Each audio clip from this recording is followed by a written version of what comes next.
being dyslexic was a real gift for me. Yeah. Dyslexia somehow allowed me to be able to, this makes no sense whatsoever, understand electricity. I wasn't teaching because I wanted to be doing something else and all I could do was teach. I loved teaching, and I still have a lot of students who are my friends. I live for those moments. Yeah. And they're out there for anybody to have. When I was 5, I lived with a mother and father and older brother. At least I could draw, I told myself. It was just me, my cats, and my imagination. Created protective cover, just enough where he could keep his underwear on.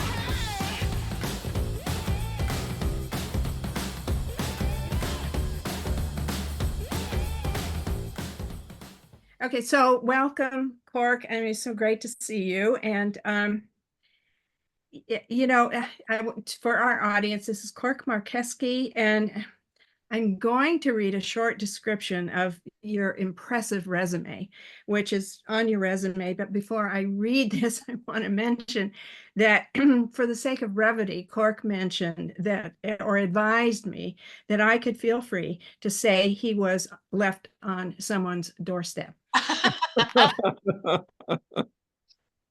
Okay, so but this is a brief description. Cork Marcheschi is an American sculptor and musician, most notably recognized for his pioneering use of light in sculpture and his large body of public work and founding influence avant-garde psychedelic rock band 50-Foot Hose.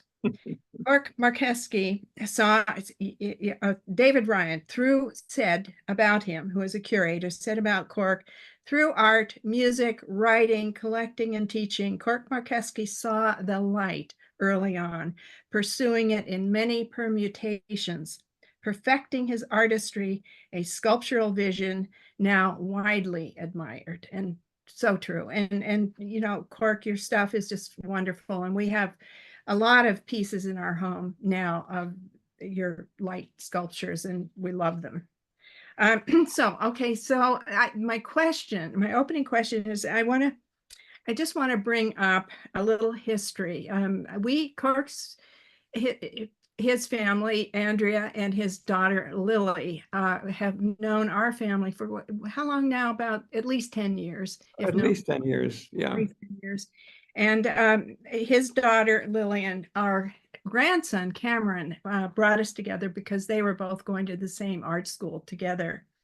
And and Gabby, my daughter-in-law, and Andrea, I would say, are best friends. And Cork and my son Trevor you guys have a communion together that is clearly wonderful. And the last thing I want to add before I approach my question is, Cork, your homemade from scratch bolognese sauce is the best.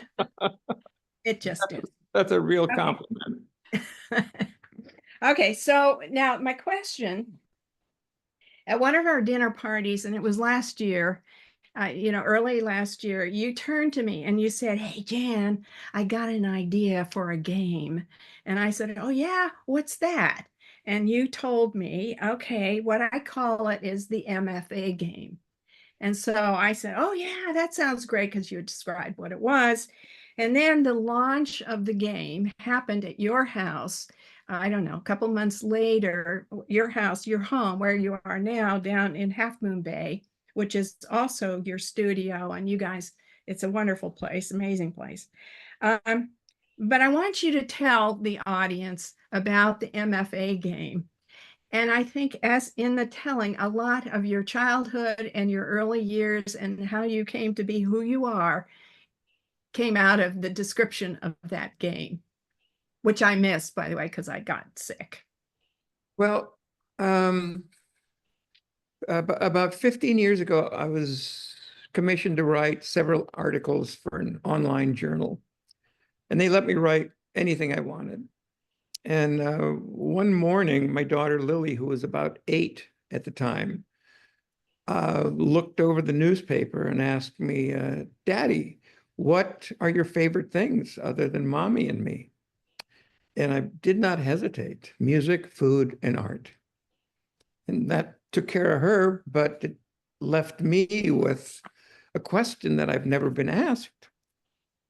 And being that I was writing these articles, I just started to think there's something with music, food, and art that's so much more important than Master of Fine Arts degree. Yeah.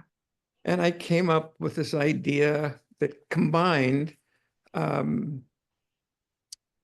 what I did as a teacher. I taught university for 20 years in class, and that was just present ideas and give people the opportunity to share what it is that they see or find purely from their own experience in this, whatever it happened to be. And it starts with you picking either a food or a piece of music or a piece of artwork, and then more than describe it, and not at all like a PhD dissertation when I say defend it, but it's more than I like this because it tastes good. What is it about this song that somehow just about brings you to tear every time you hear the melody even start? Or what is it about this Rothko painting that looks like it's almost black, that sucks you into a space and a depth that you do not need to understand, but you certainly feel? And with food, there's a pineapple upside down cake that my grandmother made that produced, you don't want to say smell or odor, it produced something that looked like a cartoon of what perfume would look like as it traveled through a room and started to entice people. And I mean, so when we do the parties, people can pick a piece of art. It was wonderful. Trevor did a whole thing with Gasoline Alley and quantum mechanics, and how things could only exist the way they were laid out on the page was from a quantum time base. Mhm. And the game is wide open. And when we do it, you don't have to participate. It's just nice to come and sit at the table with people and do something that you really are sharing with other people, because it kind of seems like a dry time when it comes to sharing. Yeah. And you can't do it wrong. Well, Cork, I remember too, we were to come with three things, some food that meant something to us that we could talk about and share with the group. We were to bring the food, and then we were to talk about some work of art that meant something beyond just, just a work of art, what it meant personally, deeply. And then also, an experience, of music too. And I was raring to go. I mean, I knew I was all ready to go. So I still have all that. And I hope we can do it again. But I thought, when you were talking about, growing up, in the peninsula, in the East Bay area, near the ocean, and you lived near your not just your parents but your grandparents.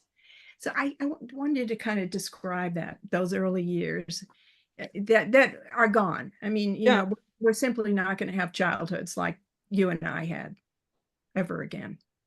Well, I'll make it as quick as possible. My dad came over with his brother in 1937 to Half Moon Bay to raise artichokes and Brussels sprouts and caledonia, etc. He was given the opportunity to either go back to Italy by our government to fight for Mussolini, or to give up his citizenship, become an American, and be drafted 2 weeks later, which is what he did.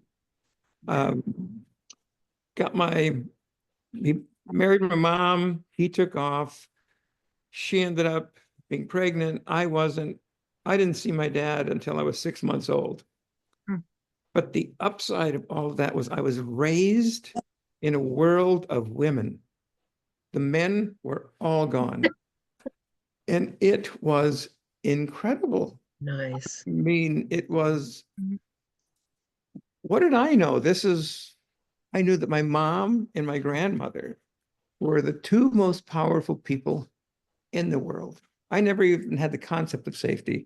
I was so safe in that world that I was clearly, I was young, I was innocent, but man, to this day, my mother and grandmother, they were just the most powerful people, shamanistic in terms of the level of safety and love that they spread without anything being done overtly. And also all immigrants. We lived in a neighborhood that was Italian, German, Greek, Danish, Jewish, British, Chinese, and Japanese. All the kids played together. All of the grandparents spoke a language that doesn't exist with each other, which was fantastic. And everybody cooked and shared food.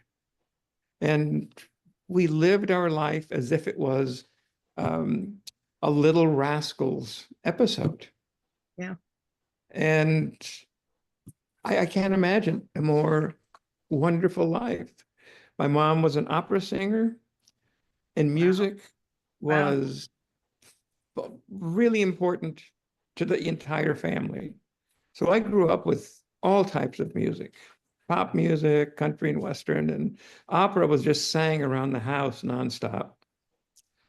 So that type of culture was, it wasn't a highfalutin. It was just what you did.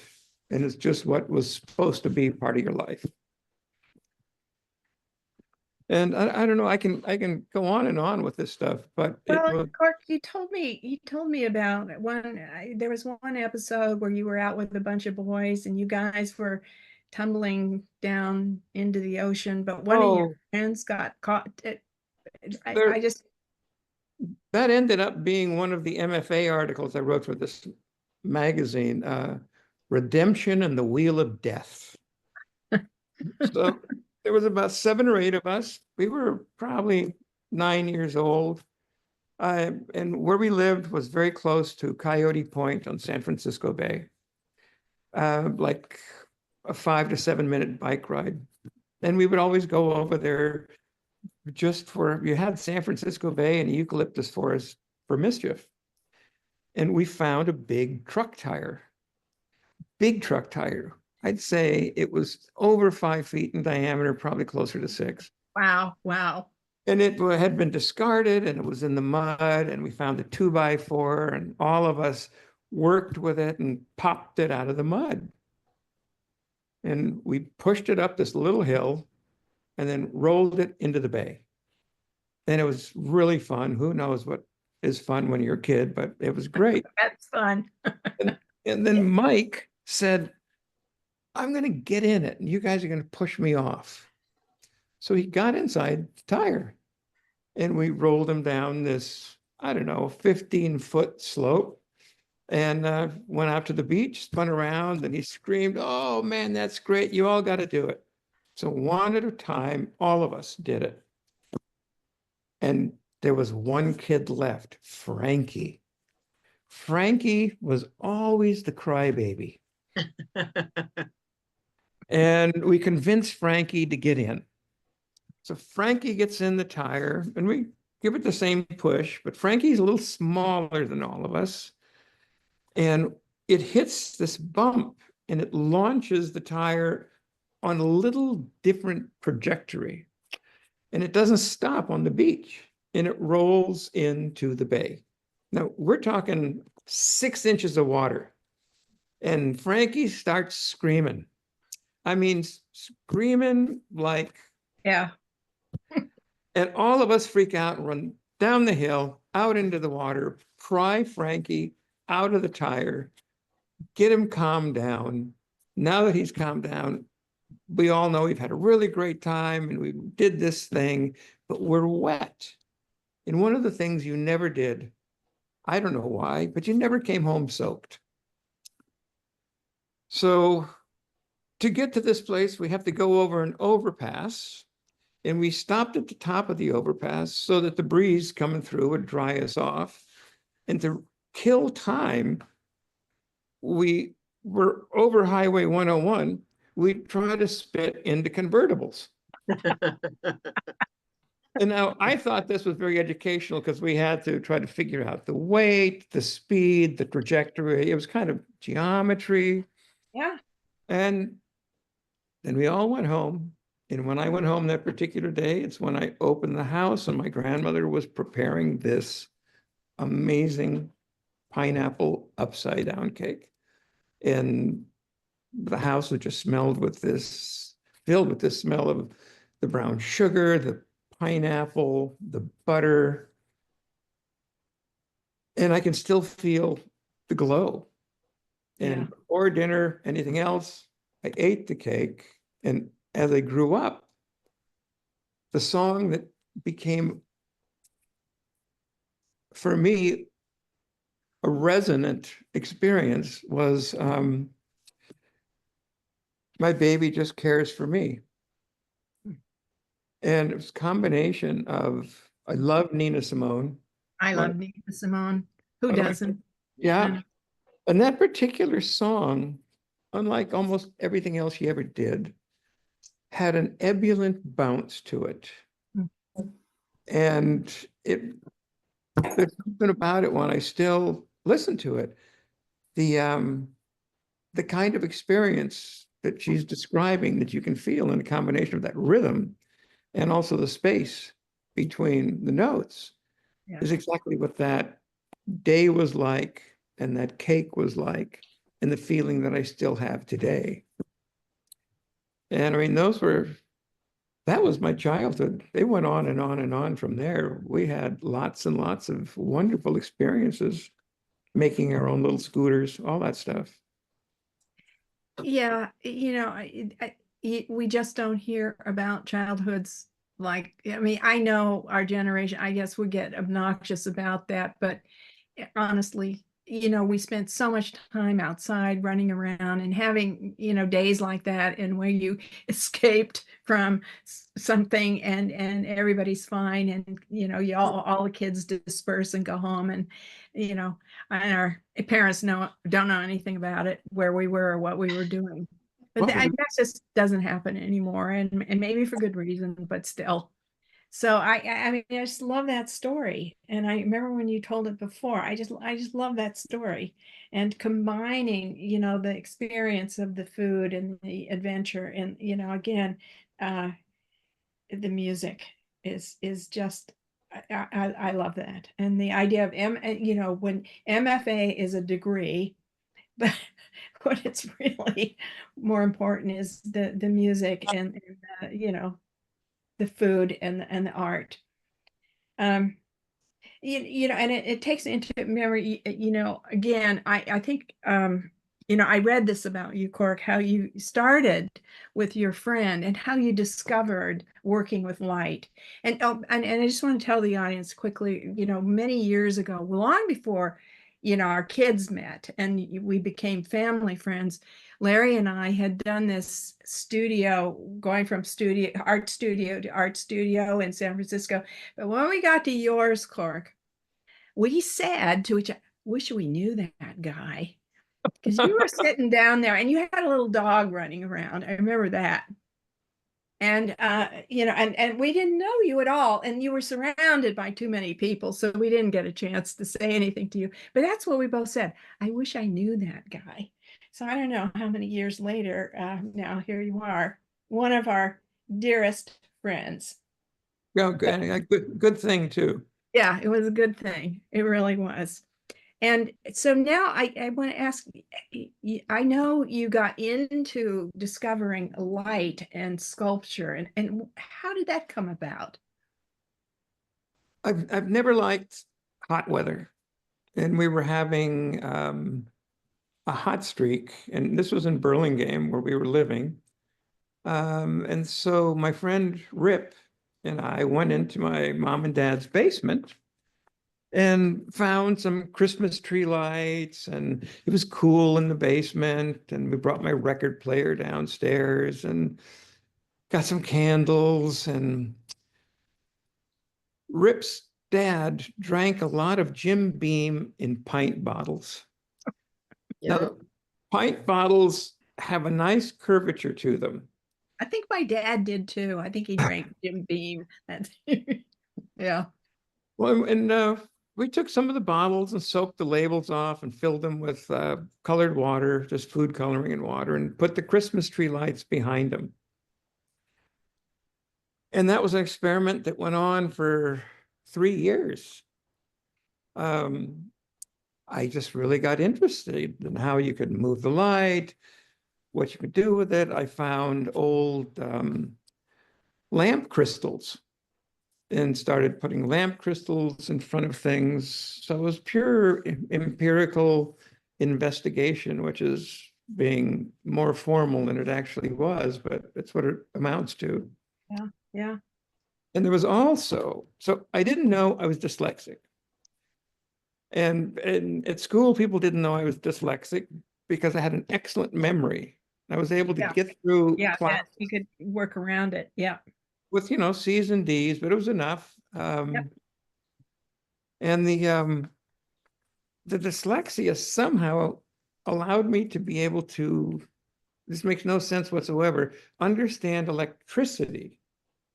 I mean, electricity has a logic that is so pure. And you have to remember that if you deal with electricity as stuff, it's like dealing with pets. I mean, there's things that it will do, it won't do, it can do, it can't, and how you screw it up.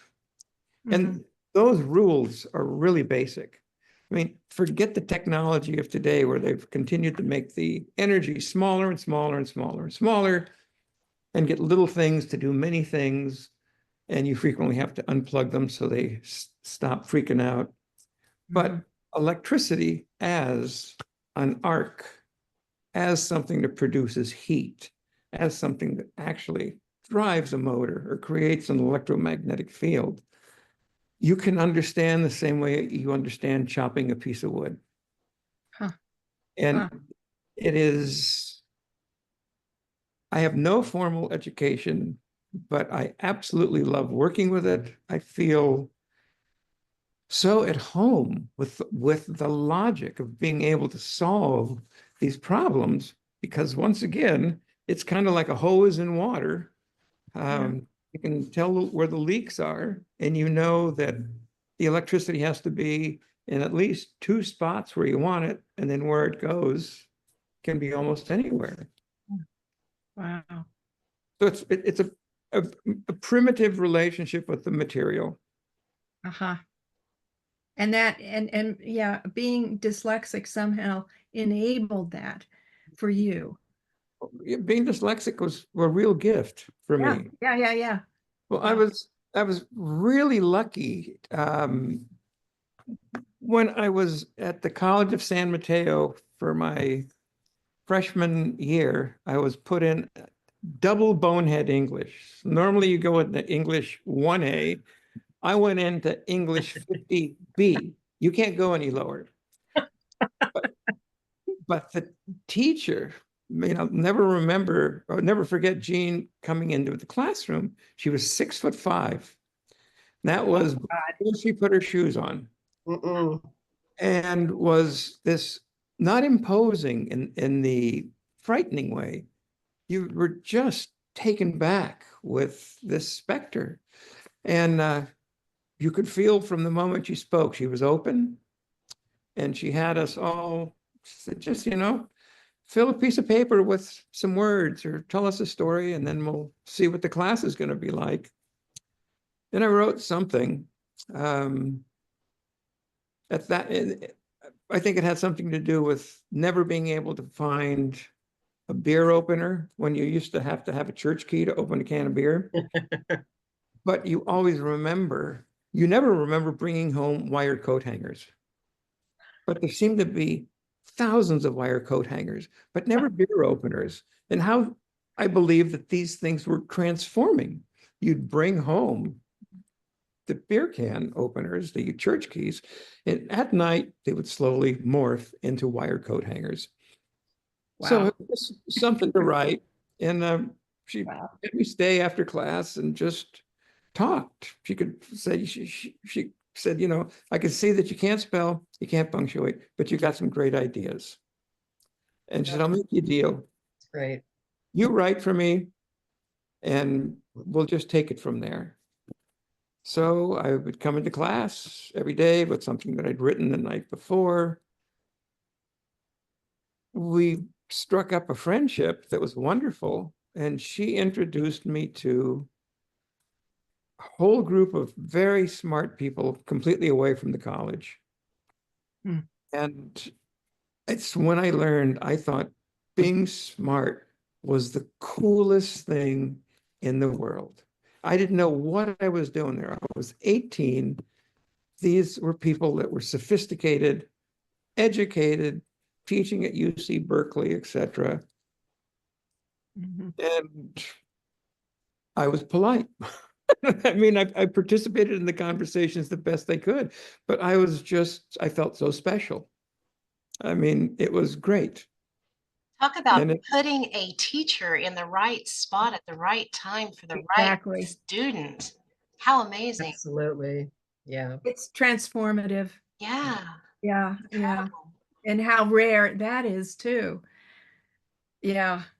well, Yeah, but Clark, you seem to have had a lot of that in your life. Sort of, you know,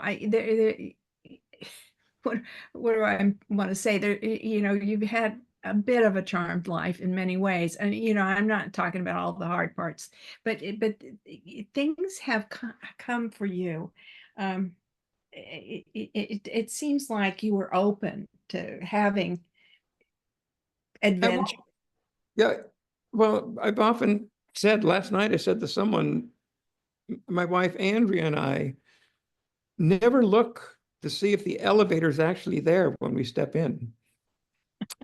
I mean, we are ready for, You we are. don't know what, but and it's a fabulous bond. Yeah. And It is. I It is. never I've never had the full picture of anything that I wanted to do. When I discovered Dadaism at 18 years old through Yeah. another English teacher who I was sent to by Jean Worth, my first English teacher, introduced me to Kurt Schwitter's W poem, where Schwitters took the letter W on a large piece of cardstock, held it over his head, stood on a table, and spoke the word W 250 times. He screamed it, he whispered it, he intoned different voices, and then threw the card on the ground and proclaimed it the greatest poem ever written. Mm. I understood this. My body understood this. I knew at that time, if this is what art was, that's what I was going to do. And Mm. I started to buy books. And Yeah. buying books in 1964 on art, especially modern art, was really easy because Yeah. if you go to the Museum of Modern Art in San Francisco or the De Young, they had modern art on about a 3-foot section of shelf. That was it. And there was one group of books, the Documents of Modern Art, all paper bound, made by George Wittenborn. Mm. And they were and still are the best. No Wow. bullshit in those books. And Wittenborn always went to the source. And I ended up meeting him eventually, but I communicated with him because at that time you send money, you know, checks in an envelope and you got a book sent to you. Yeah. And eventually I started to telephone and ask if there were books about this or about that. Met him in 65 when I took my first trip to New York. Was an amazing experience because he was a catalyst. This was a guy like Stieglitz, Yeah. you know, Yeah. Stieglitz, Yeah. 391, gallery. 391, yeah, the Right. Armory show. And Yeah. this The guy armory. Yeah. was exactly the same thing. He was bringing European artists to America starting in the late 40s. And he had this bookstore, and it was a bookstore that I can describe perfectly. metal shelves filled with books, a Mhm. clean, open room, and one wall with nothing but art on it and some chairs and couches around. And he would have art evenings. None of it was about Rizzoli coffee table books. Yeah. It was, and he was passionate. And he would talk to a dog if a dog was really interested in the subject. I love it. It wasn't special that Yeah. he was happy to have someone that was really interested. And it was just great time, great experience. And you're absolutely right, Jan. I've been willing to step into all of the correct manholes. You got to tell them about meeting Marcel Duchamp. Well, so I go to New York City in 65. My mom and dad knew that I was art crazy. That they bought me nothing but books and stuff for Christmas, holidays, birthdays. And my Christmas gift was this trip to New York. And I was excited. It was all about, I went to all of the museums, all of the galleries. I stayed at the Henry Hudson Hotel for $15 a night. Mhm. And I went to George Wittenborn's bookstore. And I told him I was coming. He was really cordial. We talked about the documents of modern art, especially Motherwell's book, The Dada Painters and Poets, and how much I admired Marcel Duchamp's work, and et cetera, and so on. And he said, well, would you like to meet Marcel? And the only answer was absolutely, sure. Of course. So he calls and said, I'm listening to the call, Marcel, there's this young man from California here who has admired your work. And if you have a few minutes, he would love to meet you.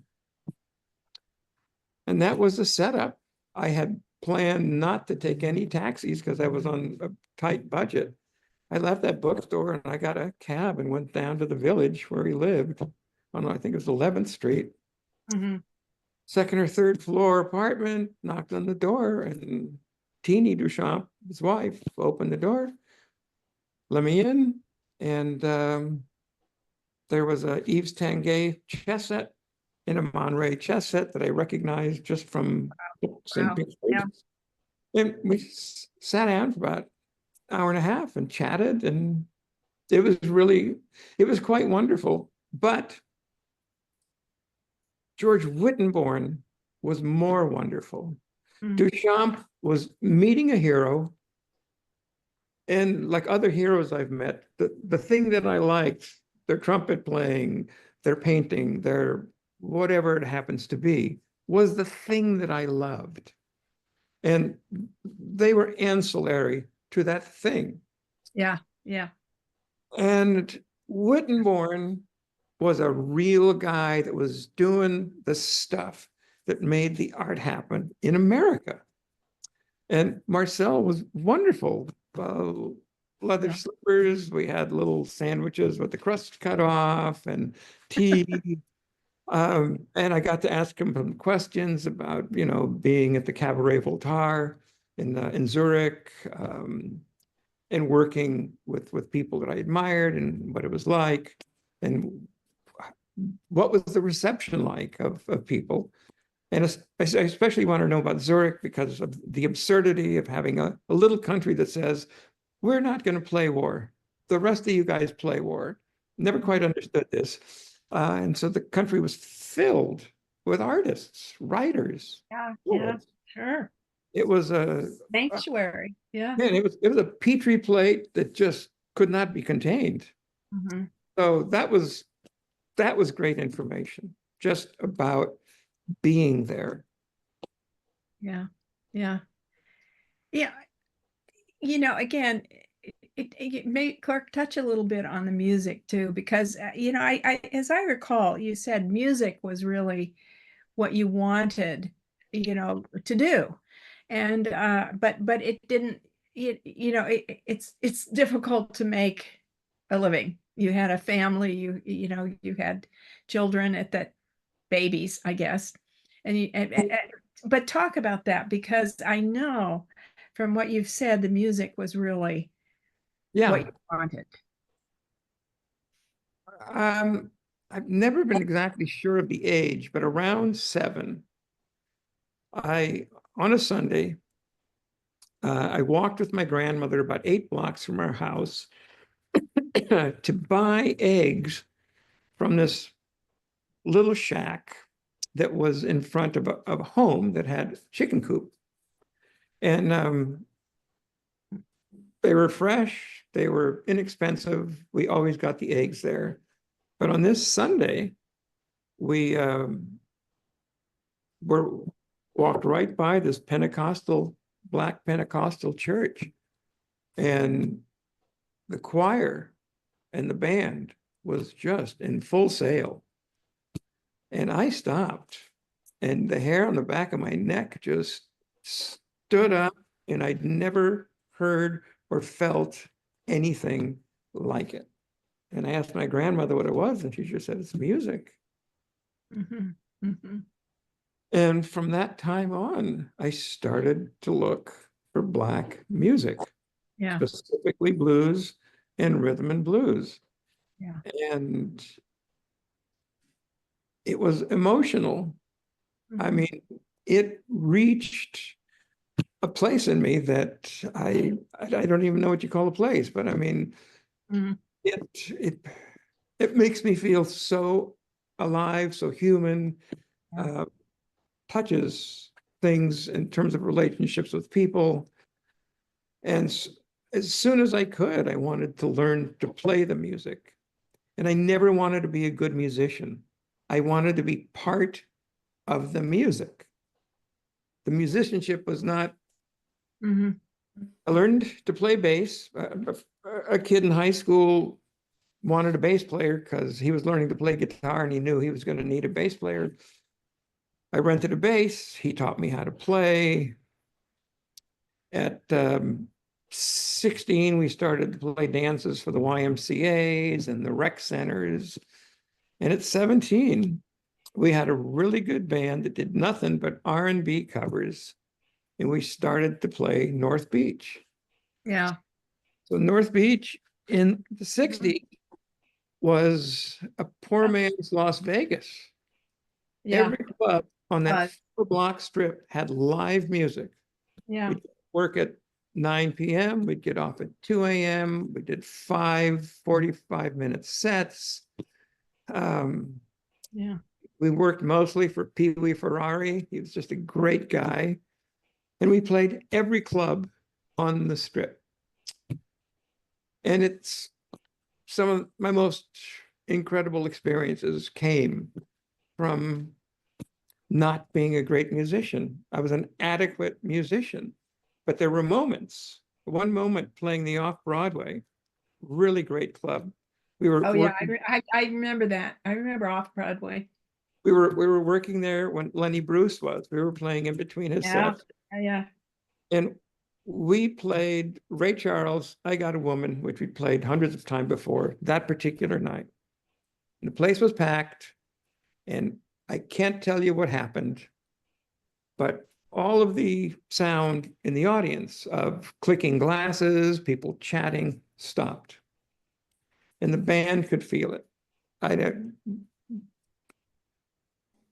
And a song that normally lasts, I don't know, 5 minutes had to go on for 15. And we eventually just had to stop it. But you never wanted that feeling. I've said many times, if I could have died at that moment, I'd have died happy. And the audience, when we stopped, just exploded. Our only ever standing ovation to one of these clubs. Wow. And I live for those moments. Yeah. And they're out there for anybody to have. Well, yeah, I agree with that, but I don't know. You've had a lot of those, and so there's something, you know, some people get to have those, and I think it has to do with a kind of openness to the experience. That and I'll say this even for myself. A lot of, we put a lot of restrictions on ourselves once we get into adulthood, and we kind of lose that joie de vivre, whatever we call it. You never did. Cork, you never did, and that's what's so wonderful. You were open to it all, and your deep memories of these experiences, that you can bring back. Again, like the MFA game. That's what you were inviting people to come in and do. Right. And so we got to do it again. We Yeah, absolutely. got Yeah, to yeah. do it again because I'm ready.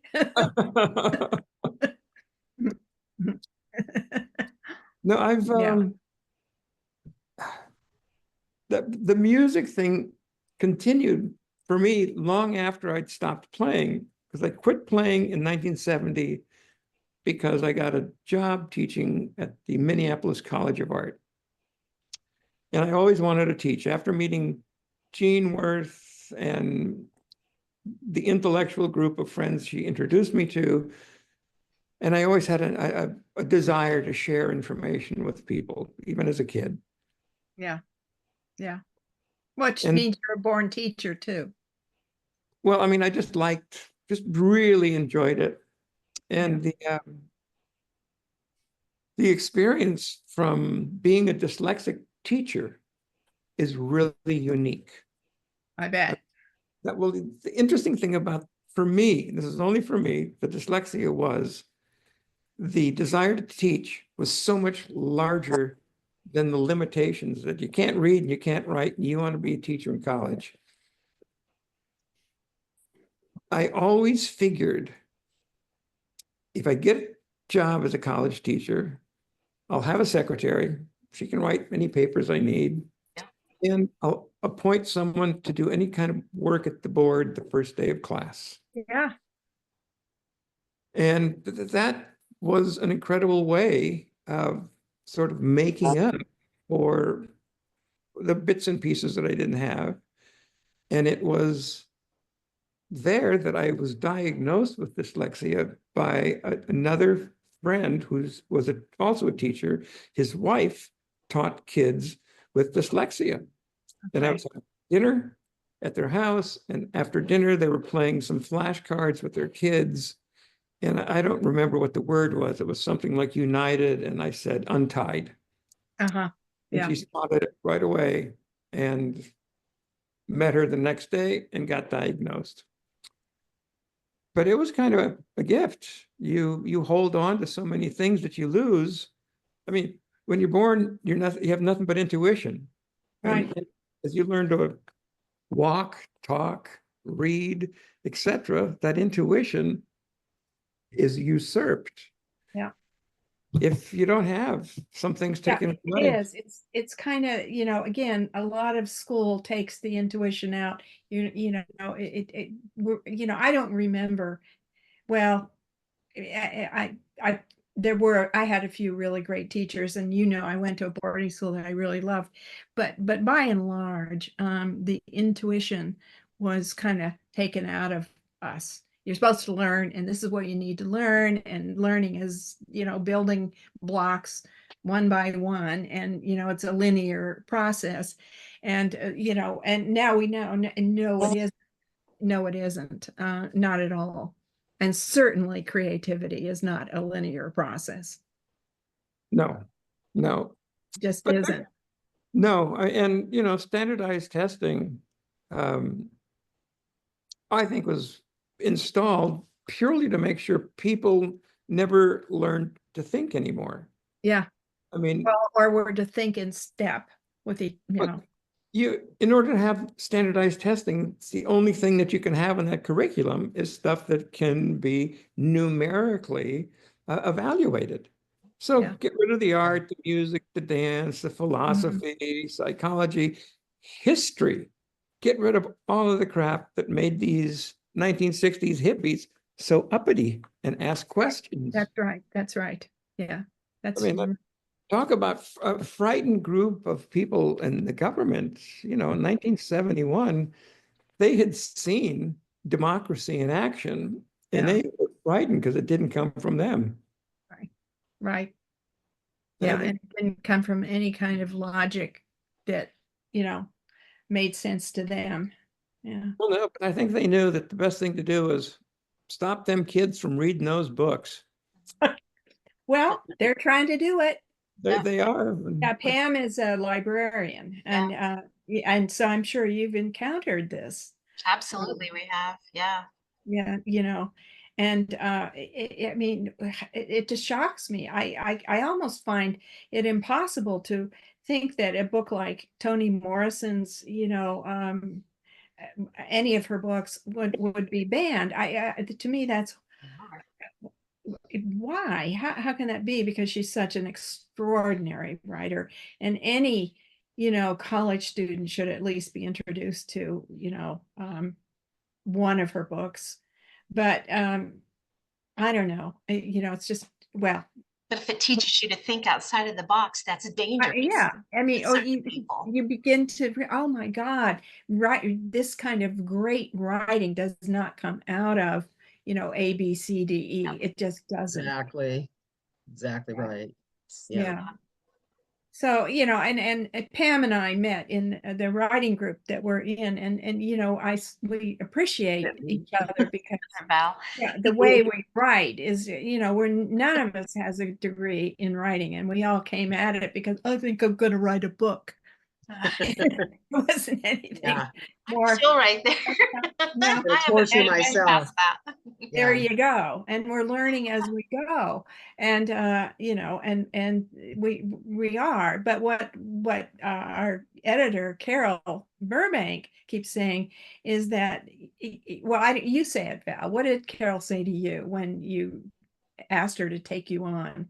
That Yeah. She said that the reason that she took me on, that my writing was all over the place, everywhere, but she took me on because I had the right intuition as a writer. Yeah. That's why she took me on, and she saw the potential, and she saw what I was trying to do, and she wanted to, nurture that and bring it forth.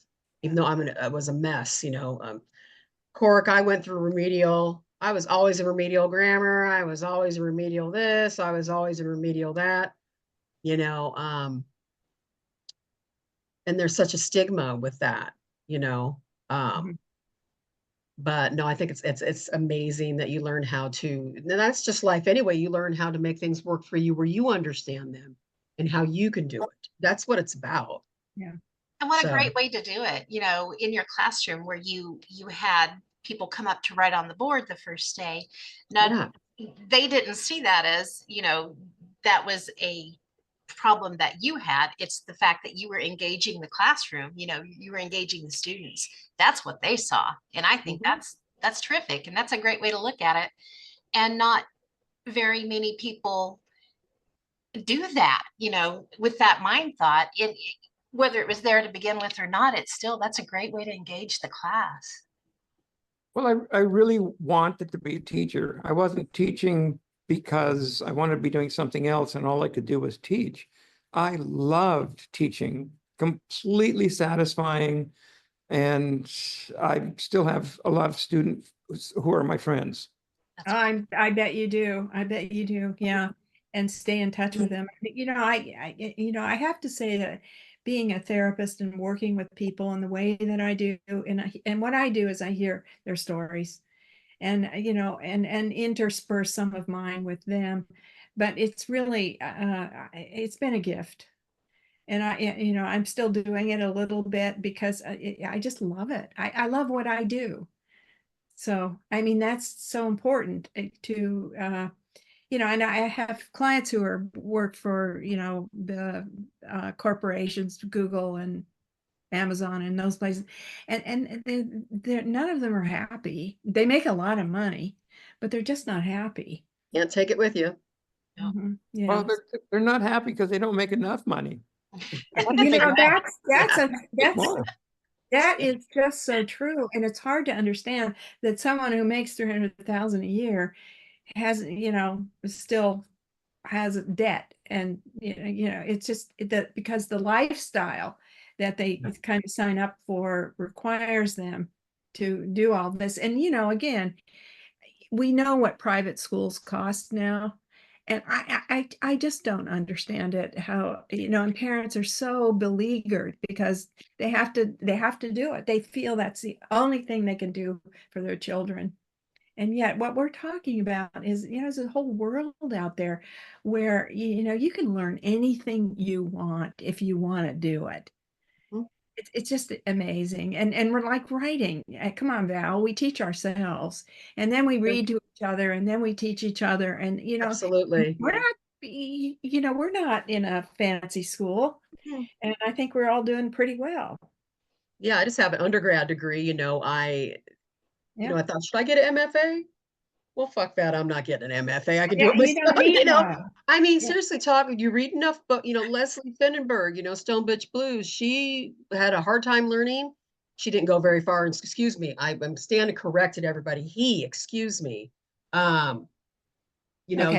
Didn't go far in school, and taught himself everything about everything. Yeah. I mean, About self-taught people are the smartest, in my Yeah. opinion. They all are, because And Yeah. what I appreciate is, Cork, your story is the fact that you grew up in a family that it really sounds like they didn't put a lot of prejudices on you to weigh you down. They, Right. allowed you to be who you are, without fear. And that's not something a lot of children get to grow up with today. I know I didn't. And Me it's either. sad because, it ends up, you have a lot of regrets going through your life, and you're not fearless in anything that you do. And that's sad. That's sad. And I'm really glad to know that there's people out there that didn't have those fears, or at least as many fears put on them. Many of us are professionally naive. Yeah, that's not a bad That's a good thing. way to put it. Yeah. Yeah. Yeah. I think it's, also the sense of play that gets kind of, pushed away, parents, and you got, nose to the grindstone, and all the stuff that was put on us early on, and again, I got to be artistic because I couldn't do anything else. Oh, Jan's artistic. And I heard that. I knew what that meant. She can't do math. She doesn't understand blah blah blah, but she can make things, and be, creative was not a good word in my home. It was that you can't do anything else. How you gonna find a husband, Jan? Yeah. Right, pretty much. It's true. Craigslist. That's where to find a husband. Yeah. Okay. Cork, you did a piece for Andrea. It's at your house. And you did it for her, and it was to what would we say, Andrea? Oh, there it is. There. Okay. Can you guys see it? Okay. Tell them about that piece and Andrea's reaction to it. Well, the piece, it's a 6-foot circle, and the things that look like bottles on it are the vessels that are filled with neon. So if you were to go into a neon shop and they were to make you a neon tube, they have a device that connects to these vessels, which are holding, just like a gas tank holds gas, these hold the neon. And so these haven't been tapped. They are absolutely filled with 2 liters of neon each. And then in the middle of that circular thing is a switch that goes around and hits each one of these bottles. And then there are arcs along the edge that are incredibly loud. That I'd show it to you now, but they scare the hell out of the cats, and they're both here. I understand that. And when I showed it to Andrea and turned it on, because the name of it is Andrea's Home. Andrea's home. So it's her Andrea's home. entrance. Andrea's home. When Andrea comes in, she brings so much energy with her. She just has it. She's Yeah, like the she kid, a natural dynamo. That's Andrea. And That's so I had to explain it to her after I showed it to her that this was a good thing. She thought I'd do something that would like the color field piece. You've got this purple and green. It's very Mark Rothko-like. It's very peaceful. It's on the wall. It's contemplative. And then there's this, which is really like Andrea, this energetic, exciting, enthusiastic statement. And now she likes it. Now she likes it, but she was, Explained. that's how you see me. Yeah. It's fantastic. I think it's beautiful as Hold on, artists. I think Andrea's going to say something. Oh, Oh, good. Oh, good. Is she there? yeah, she'll be down in a sec. Okay. Is there light in the bottles when we're in the neon Oh, bottles? they're filled with red fire. No, I just wanted to say hi and see how it went. Hi. Hi. Hi again. I was on the run before. Oh, We've been talking about you, Andrea. it's good things, I hope. Well, yes. Good Yes. Yeah. So, did he tell you how humbling that was at first? Yes.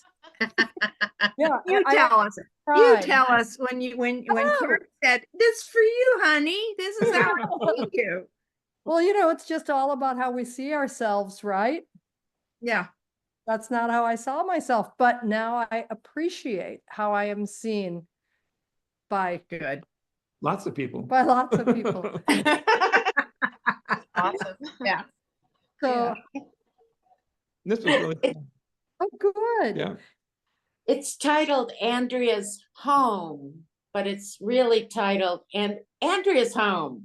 Yeah. Exactly. Yeah. Exactly. So truly, I walked in and I was thinking, because I have a different picture of myself, I was thinking, oh, it's going to be this warm and soft and glowing thing. And instead it was like clackety, clackety, Yeah. But guess what? That was 20 years ago. I'm a different person now. Can you tell? Yeah. Oh, and here, the witness to this whole thing is ravioli in the box. Oh, yeah. How sweet. Yes. This Yeah. Your cardboard box. Uh-huh. Well I cheered. love it. Oh my gosh. Absolutely loved it. I think we buy them all these expensive little beds, but the cats like the cardboard boxes. Oh yeah. I just love you and your stories and how you bring alive these memories. And it is a gift. It is a gift that keeps on giving. It is a wonderful thing. And I don't know. I just think, I could sit and listen to you all day long. I know. Well, it's really been fun. Really been very, very enjoyable doing this. And